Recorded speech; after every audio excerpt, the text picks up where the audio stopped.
കടലുകൾക്ക് പോകുന്ന കച്ചവടത്തിനാണെങ്കിൽ നേരിടുന്നത്.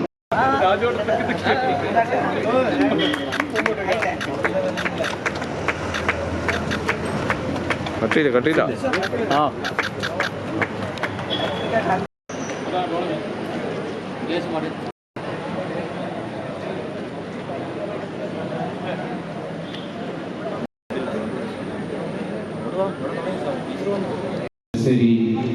പൈതൃക ടൂറിസം സമ്മേളനങ്ങളുടെയും അനുബന്ധ പ്രവൃത്തികളുടെയും ഉദ്ഘാടനം ഓഡിറ്റോറിയത്തിലേക്ക് കടന്നിരിക്കണമെന്ന് അഭ്യർത്ഥിക്കുകയാണ്.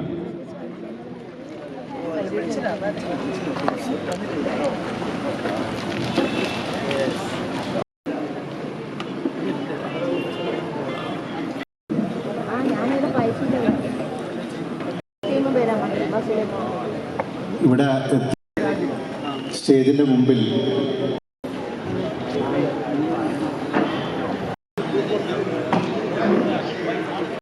നിർമ്മിച്ച ഉദ്ഘാടനമാണ്, പ്രവൃത്തി പൂർത്തീകരിച്ച ഉദ്ഘാടനമാണ്. 1805 2 നൂറ്റാണ്ട് ബ്രിട്ടീഷ് ഭരണത്തിനെതിരെ വീരപൂർത്തി വരിച്ച തലമുറക്ക് അത് പങ്കുവയ്ക്കുന്നതിന് വേണ്ടി ഉള്ള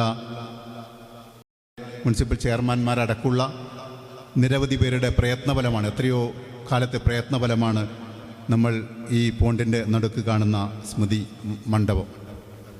അതിൻ്റെ ഭാഗമായി ഇങ്ങനെയൊരു പദ്ധതി ഇവിടെ സജ്ജമാക്കുന്നതിന് വേണ്ടി മാസങ്ങളോളം പ്രിയപ്പെട്ട MLA Shrimati KK Shailaja teacher അതിൻ്റെ പിറകിലുണ്ടായ കാര്യം ടൂറിസം വകുപ്പ് എന്ന നിലയിൽ നമ്മളിപ്പോൾ ഓർമ്മിക്കുകയാണ്. ജനപ്രതിനിധികളെ, രാഷ്ട്രീയ പാർട്ടി നേതാക്കളടക്കമുണ്ട് ഇവിടെ സ്വാഗതം ആശംസിച്ചിട്ടുള്ള. നമുക്ക് വളരെ സന്തോഷമുള്ള ഒരു കാര്യമാണ്.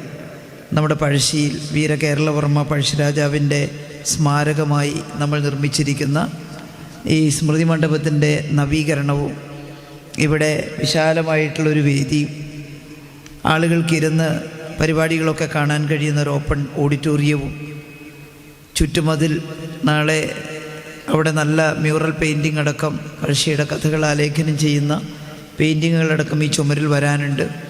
മനോഹരമായിട്ടുള്ള ഈ ചുറ്റുമതിൽ എന്ന് പറയുന്ന ഒരു മണ്ഡപം തന്നെയായിട്ട് മാറിയിരിക്കുകയാണ്. ഇതുമെല്ലാം ചേർന്നുകൊണ്ട് നമുക്ക് ഈ സ്മൃതി മണ്ഡപം ഉദ്ഘാടനം ചെയ്യാൻ കഴിയുന്നു എന്നുള്ളതിൽ കുറച്ചുകൂടി പണി ബാക്കിയുണ്ട്. നമ്മളിപ്പോൾ ഇരിക്കുന്ന ഈ മുറ്റം അത് നന്നായിട്ട് വളരെ മനോഹരമായി ടൈൽസ് ഒട്ടിച്ച് മനോഹരാക്കും. അത് ഇന്നത്തേക്ക് ചെയ്യണമെന്ന് വിചാരിച്ചെങ്കിലും അതിന് സാധിച്ചിട്ടില്ല. പെയിൻറ്റിങ് നമ്മൾ ഏൽപ്പിച്ചിട്ടുണ്ട്. അത് പെയിൻറ്റ് ചെയ്തു കൊണ്ടുവന്ന് ഈ ചുമരിൽ സ്ഥാപിക്കുകയാണ് ചെയ്യുക. അപ്പം അത് അധികം താമസിയാതെ വരും. റോഡ് മുതൽ ഇവിടം വരെയുള്ള ഈ ഭാഗം മനോഹരമായ ടൈൽസ് ഇട്ട് ഏറ്റവും വൃത്തിയാക്കി മാറ്റുമ്പോഴാണ് പൂർണ്ണമായിട്ടും ഇതിൻ്റെ അഴക് നമുക്ക് കാണാൻ സാധിക്കുക. ബാക്കി എല്ലാ പണിയും പൂർത്തിയായിട്ടുണ്ട്. ഈ സ്മൃതി മണ്ഡപം നമ്മളെ സംബന്ധിച്ചിടത്തോളം വലിയ അഭിമാന സൂചകമായിട്ടുള്ള ഒന്നാണ്.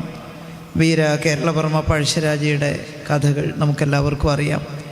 ഞാനിവിടെ ചരിത്രം ഒരുപാട് പറയുന്നില്ല, പക്ഷേ ബ്രിട്ടീഷ് സാമ്രാജ്യത്വത്തിനെതിരായി ഐതിഹാസികമായ പോരാട്ടം നടത്തിയിട്ടുള്ള രാജാവാണ് പഴശ്ശിരാജ.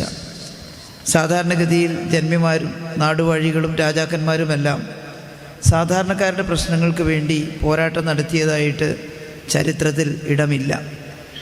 എന്നാൽ ഇവിടെ ബ്രിട്ടീഷുകാരുടെ കുടിലതന്ത്രത്തെ മനസ്സിലാക്കിക്കൊണ്ട് രാജാക്കന്മാരെയും ജന്മിമാരെയും കൂട്ടുപിടിച്ച് നാട്ടിലെ ജനങ്ങളെ വല്ലാതെ പിഴിഞ്ഞെടുക്കുന്ന ബ്രിട്ടീഷ് സാമ്രാജ്യത്വത്തിൻ്റെ കുടിലതന്ത്രം മനസ്സിലാക്കിക്കൊണ്ട് അതിനെതിരെ ചെറുത്തു നിന്നിട്ടുള്ള രാജാവായിരുന്നു പഴശ്ശിരാജ.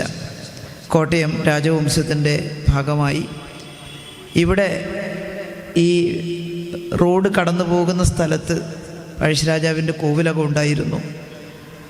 ആ കോവിലകം വലിയ കല്ലുകൾ വെച്ച് അങ്ങനെയുള്ള വലിയ കെട്ടിടമായിരുന്നില്ല എന്നുള്ളതാണ് മനസ്സിലാക്കാൻ സാധിച്ചത്. പഴയ രാജാക്കന്മാരുടെ കോവിലകവും 19-ാം നൂറ്റാണ്ടിലാണ്. അപ്പോൾ അതും മൺകട്ടകളൊക്കെ വെച്ചെടുത്ത എന്നാൽ വിശാലമായ ഉള്ളിൽ നല്ല സൗകര്യങ്ങളൊക്കെയുള്ള രാജാക്കന്മാരുടെ എല്ലാ സൗകര്യങ്ങളും ഉള്ള കോവിലകം തന്നെയായിരുന്നു ഇവിടെ ഉണ്ടായിരുന്നത് എന്നാണ്. പഴശ്ശിയോടുള്ള വിരോധത്തിൻ്റെ പേരിലാണ് ബ്രിട്ടീഷ് സാമ്രാജ്യത്വം ആ കോവിലകം ഇടിച്ച് നിരത്തി ഈ തലശ്ശേരി കൂർഗ് റോഡ്, ഈ റോഡ് ഉണ്ടാക്കിയതും ബ്രിട്ടീഷുകാർക്ക് മരത്തടികളും മറ്റ് സാമഗ്രികളുമെല്ലാം സുഗമമായി കടത്തിക്കൊണ്ടുപോകുന്നതിന് വേണ്ടിയാണ്. അതുപോലെ അവരുടെ നമ്മുടെ കേരളത്തിൻ്റെ അതിർത്തിയിലുള്ള മാക്കൂട്ടം തോട്ടത്തിലേക്കും കർണാടക സ്റ്റേറ്റിലേക്കും ഒക്കെ പോകുന്നതിന് വേണ്ടി ബ്രിട്ടീഷുകാരുണ്ടാക്കിയിട്ടുള്ള റോഡാണ്. തലശ്ശേരി ആയിരുന്നല്ലോ അവരുടെ ഏറ്റവും പ്രധാനപ്പെട്ട മാർക്കറ്റും കച്ചവട കേന്ദ്രമൊക്കെ. അവിടത്തേക്ക് അനുസ്യൂതമായിട്ട് ചരക്കുകൾ കൊണ്ടുപോവുക എന്ന ഉദ്ദേശത്തിൻ്റെ ഭാഗമായിട്ട് കൂടിയാണ് ഈ റോഡ് നിർമ്മിച്ചത്. പഴശ്ശിയുടെ പോരാട്ടം നേരിട്ട് ബ്രിട്ടീഷുകാരോട് ഏറ്റുമുട്ടിക്കൊണ്ടായിരുന്നു എന്നുള്ളതാണ്. ഇവിടെ നിന്ന് പോരാട്ടം കടുത്ത സമയത്ത് വയനാട്ടിലേക്ക് അദ്ദേഹം മാറുകയും വയനാട്ടിലെ കാടുകളിൽ ബ്രിട്ടീഷ് പട്ടാളത്തോട് ഏറ്റുമുട്ടുകയും ചെയ്തുകൊണ്ടാണ് പഴശ്ശിരാജ മരിക്കുന്നത്. അതൊരു വീര രക്തസാക്ഷിത്വമായിട്ടാണ് നമ്മളെല്ലാവരും കാണുന്നത്. അപ്പോൾ ആ കർഷകരെ സഹായിക്കാൻ നികുതി കൊടുക്കേണ്ടതില്ല എന്ന് പറഞ്ഞ് കർഷകരെ ആശ്വസിപ്പിക്കാൻ അവരുടെ അവകാശങ്ങൾക്ക് വേണ്ടി അവരെ സംഘടിപ്പിച്ച് കൂടെ നിർത്തി സാമ്രാജ്യത്വ അധിനിവേശത്തിനെതിരായിട്ട് ഞങ്ങൾ അടിമകളല്ല എന്ന് പറഞ്ഞ് സ്വാതന്ത്ര്യത്തിന് വേണ്ടി പോരാടിയിട്ടുള്ള കേരളവർമ്മ പഴശ്ശിരാജ നേരിലെത്തണമെന്ന് കരുതിയതാണ്. പക്ഷേ ചില ഔദ്യോഗിക തിരക്ക് കാരണം എത്തിപ്പെടാൻ സാധിക്കാത്ത സ്ഥിതി വന്നു.